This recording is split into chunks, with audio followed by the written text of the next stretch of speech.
ಕನ್ನಡದಲ್ಲಿ ಅನೇಕ ರಿಯಾಲಿಟಿ ಶೋಗಳಿದೆ. ಜೀ ಕನ್ನಡ ಮತ್ತು ಕಲರ್ಸ್ ಕನ್ನಡ ಮತ್ತು ಸ್ಟಾರ್ ಸುವರ್ಣ.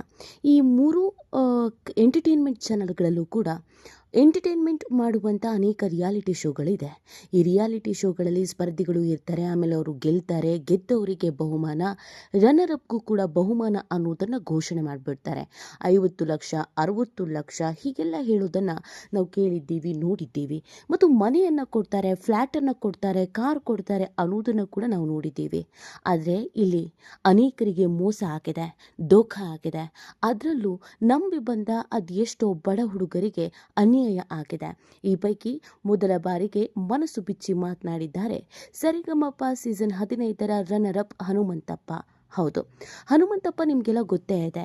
ಈ ಹುಡುಗ ಅದ್ಭುತವಾದ ಕಲಾವಿದ, ಅದ್ಭುತವಾದ ಗಾಯಕ, ಅದರಲ್ಲಿ ಎರಡು ಮಾತೇ ಇಲ್ಲ. ಅವರು ಹಾಡು ಹೇಳುವಾಗ ಎಲ್ಲರೂ ಎದ್ದು ನಿಂತು ಚಪ್ಪಾಳಿಯನ್ನು ಹೊಡಿತಾ ಇದ್ರು. ಅದ್ಭುತವಾದ ಹಾಡು ಹೇಳ್ತಾ ಇದ್ರು.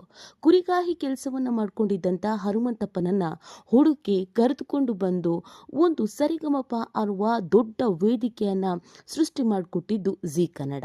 ಅದಕ್ಕೆ ಜೀ ಕನ್ನಡವನ್ನು ಹೊಗಳಲೇಬೇಕು.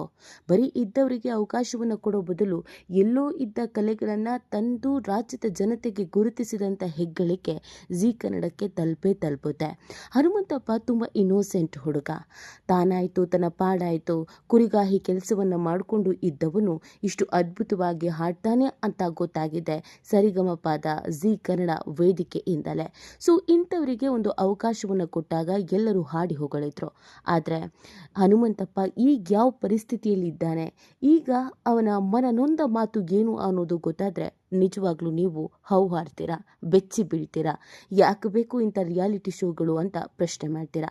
ಹಾಗಿದ್ರೆ ಹನುಮಂತಪ್ಪ ಬಾಳಲ್ಲಿ ಏನಾಗಿದೆ, ಆತನ ಸದ್ಯದ ಪರಿಸ್ಥಿತಿ ಏನು ಅನ್ನೋದನ್ನು ಹೇಳ್ತಾ ಹೋಗ್ತೀವಿ. ಆದರೆ ಇಲ್ಲಿವರೆಗೂ ನಮ್ಮ ಮೆಗಾ ಸುದ್ದಿಯನ್ನು ಸಬ್ಸ್ಕ್ರೈಬ್ ಮಾಡಿಲ್ಲ ಅಂದರೆ ಈಗಲೇ ಸಬ್ಸ್ಕ್ರೈಬ್ ಮಾಡೋದನ್ನು ಮರಿಬೇಡಿ. ಹೆಚ್ಚಿನ ಮಾಹಿತಿಗಾಗಿ ಬೆಲ್ ಐಕಾನ್ ಪ್ರೆಸ್ ಮಾಡೋದನ್ನು ಮರಿಬೇಡಿ. ಎಸ್, ಹನುಮಂತಪ್ಪ ಸೇರಿದಂತೆ ಅನೇಕರು ಕನ್ನಡದ ಅನೇಕ ರಿಯಾಲಿಟಿ ಶೋಗಳಲ್ಲಿ ಭಾಗವಹಿಸ್ಕೋ ಮುಂಚಿತವಾಗಿಯೇ ಗೆದ್ದವರಿಗೆ ಮನೆ ಕೊಡ್ತೀವಿ, ಸೋತವರಿಗೆ ಗಿಫ್ಟ್ ಕೊಡ್ತೀವಿ ಅಂತ ಹೇಳಿರ್ತಾರೆ. ಅದೇ ರೀತಿಯಾಗಿ ಹನುಮಂತಪ್ಪಗೂ ಕೂಡ ರನ್ನರ್ ಅಪ್ ಆದ ಕಾರಣಕ್ಕೆ ನಿನಗೆ ಬೆಂಗಳೂರಿನಲ್ಲಿ ಒಂದು ಫ್ಲ್ಯಾಟನ್ನು ಕೊಡ್ತೀವಿ ಅಂತ ಹೇಳಿದ್ರಂತೆ.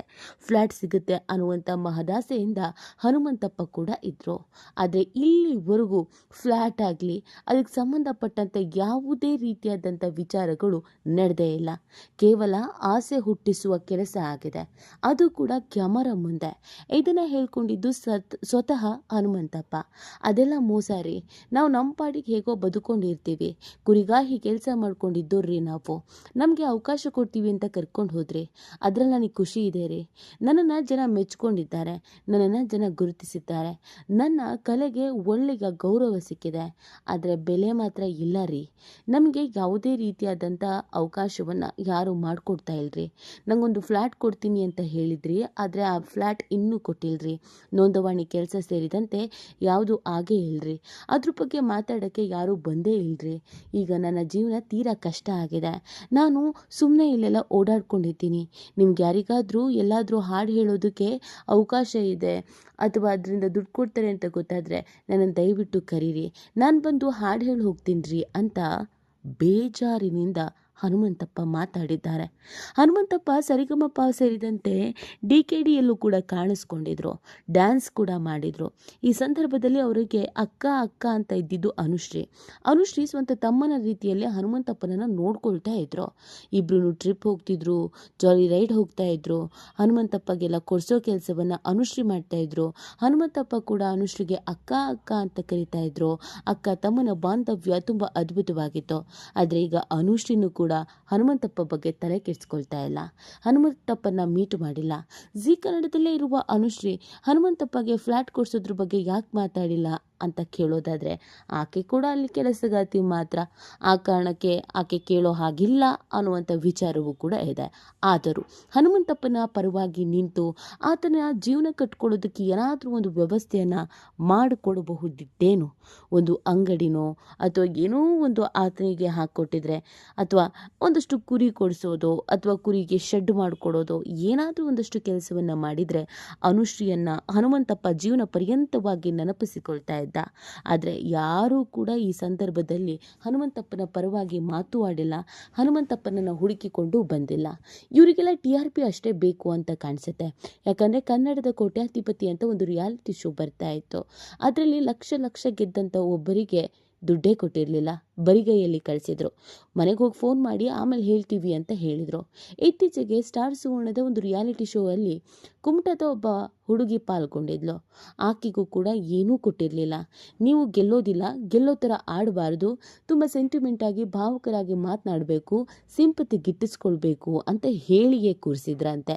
ಸೊ ಈ ಥರ ಎಲ್ಲ ನಡೆಯೋದನ್ನು ನೋಡಿದ್ರೆ ಕ್ಯಾಮರಾ ಮುಂದೆ ಒಂದು ಕ್ಯಾಮರಾ ಹಿಂದೆ ಒಂದು ನಡೆಯುತ್ತಾ?